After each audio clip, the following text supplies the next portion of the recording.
พี่น้องเอ๋ยไผว่าเมืองน้องบัวแหลงอยากจุงแขนเข้ามาเบิ่งทำเอราวัณเขียวงามลำตั้งโจโกมันสีแรงได้จังใดพี่น้องเอ๋ยพี่น้องเอ๋ยเรียนท่านคณะกรรมการและท่านผู้ส้มสุภูสุคนเด้อค่ะอีหลาเด็กหญิงมนัสนันท์ปัตนาถานักเรียนชั้นมัธยมศึกษาปีที่2โรงเรียนศรีบุญเรืองวิทยาคารจังหวัดหนองบัวลำพูโอ้ยปวดหัวจักสิเฮ็ดจังไดดีค่ะทุกคนก็ย้อนว่ามื้ออื่นนี่คุณครูเพิ่นสิให้อีหลาไปเว้านิทานหน้าชั้นเรียนอีหลาละกุมอกกุมใจบ่แม่นหยังเด้อค่ะคือเรื่องบ่ทันออกอยู่จักสิเฮ็ดจังไดดีอืม โอ้อีหลาคือพอแล้วจำได้ว่าตั้งแต่สมัยน้อยๆนั่นอีแม่โสดแล้วเคยบอกนิทานเรื่องตำนานนางผมหอมของวัดถ้ำเอราวัณอำเภอนาวังจังหวัดหนองบัวลำพูสู่ฟังอยู่ได้ล่ะค่ะแล้วว่าไว้ว่าตั้งแต่สมัยมาล่างก่อนพูนยังมีย่าแม่งามผู้หนึ่งชื่อย่าแม่สีดาเป็นธิดาเจ้าเมืองนครศรีเล่านั่นได้พลัดลงเข้าไปในโขกป่าใหญ่ระหว่างออกเก็บดอกไม้กับซุ่มเหล่านางกำนัน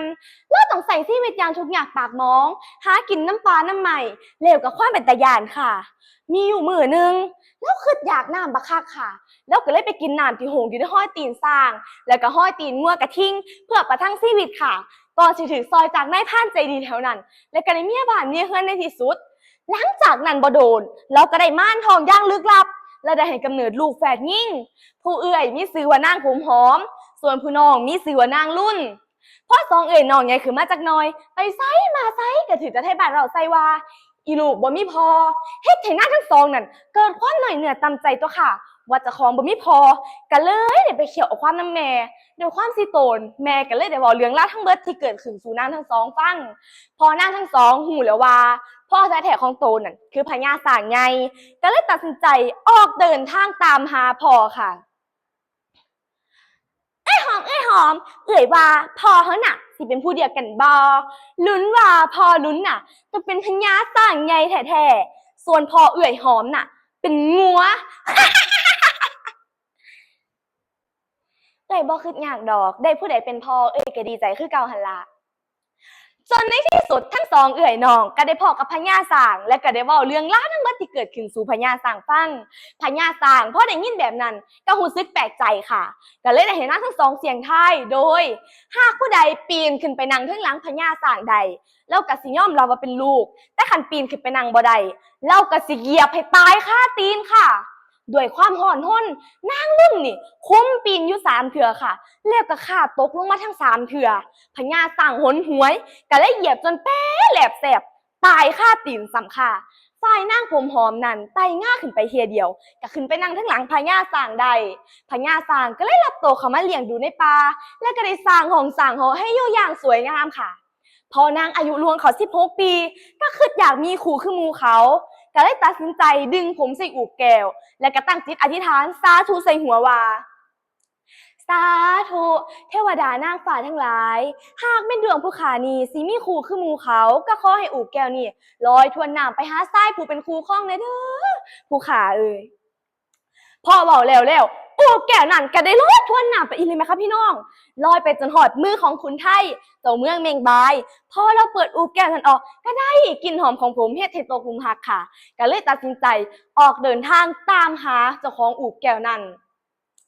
จนในที่สุดก็ได้มาพอกับนางผมหอมและก็ได้ตกลงปลงใจใส่ชีวิตอยู่น้ำกันค่ะ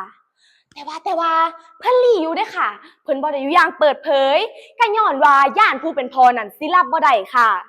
จนเวลาผ่านไป7 ปีก็ได้มีลูกนำกัน2คนค่ะพอซ้ายชื่อศรีลาแม่ยิ่งชื่อชาค่ะก่อนสิพากันลักหนีออกจากป่าค่ะ ฝ่ายพญาสั่งพอกลับมาบ่พอลูกของตนกระเทิงห้องเทิงไห้เทิงตอมใจค่ะด้วยความเป็นกังวลกันเลยได้ออกนำหาลูกพ่อกับนางผมหอมก็เลยตัดพ่อกับนางผมหอมว่าอีหลาเอ้ยอีหลาคือหนีจากพ่อไปละลูกแม้นว่าเจ้ามีผัวพ่อก็บ่ว่าเจ้าเด้ออกแต่เป็นหยังคือบ่บอกพ่อแน่พ่อเป็นห่วง พ่อจ๋าอีหลาขอโทษเด้อที่เฮ็ดให้พ่อเสียใจหากแม่นกรรมใด ที่อีหลาได้ล่วงเกินพ่อไป ก็ขอให้พ่ออโหสิให้อีหลาได้เด้อพ่อ ก่อนขาดใจตายพญาสร้างก็ได้มอบง่าวิเศษไว้ให้ลูกป้องกันโต โดยง่าข้างขวาสามารถไกลเป็นเหื่อใดส่วนง่าข้างซ้ายก็ใส่เป็นอาวุธได้ค่ะหลังจากนั้นนางผมหอมพร้อมขุนไทยและลูกๆก็ได้นำง่าวิเศษนั้นเดินทางเมียบ้านเมียเฮือนนำในที่สุดค่ะ และในปัจจุบันชาวบ้านมีความเชื่อว่าบริเวณที่พญาสร้างตายก็คือวัดถ้ำเอราวัณซึ่งมีลักษณะคล้ายสร้างนอนคดตูบมูบอยู่ค่ะเป็นไดนะคะพี่น้องนิทานเรื่องนางผมหอมแห่งวัดถ้ำเอราวัณอำเภอนาวังจังหวัดหนองบัวลำพูม่วนบ่ค่ะน่าสนใจบ่อีหลาว่านอกจากสิม่วนยังได้ขอคิดเรื่องความรักของพ่อแม่ที่มีต่อลูกและความกล้าหาญที่บ่ยอมแพ้ต่อชะตาชีวิตนำเด้อค่ะ นอกจากนี้ก็ยังเป็นนิทานพื้นบ้านอันทรงคุณค่าของชาวจังหวัดหนองบัวลำพูเมืองแห่งธรรมศาสตร์และก็เมืองแห่งประวัติศาสตร์แห่งนี้หนองบัวมีนิทานเพิ่นเล่าขานบูหานมาพรมหอมสีเนหาลูกพญานาโคสร้างลูกพญานาโคสร้างมาเยอะแย่งเยี่ยมยามลุมผู้งามตามคำเว้าตามฮีตตามแนวเก่าตามห้อยเขาเอราวัณตามห้อยเขาเอราวัณ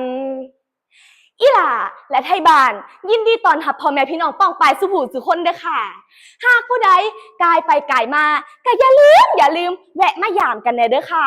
สำหรับมื้อนี้อีหล่าขอตัวไปซ้อมเว้านิทานก่อนมันสิลืมมันสิบ่เป๊ะค่ะบ๊ายบายไปกันเด้อค่ะอุ้ยเว้าเรื่องนี้ดีบ่เนาะขมวนดีเด้อล่ะ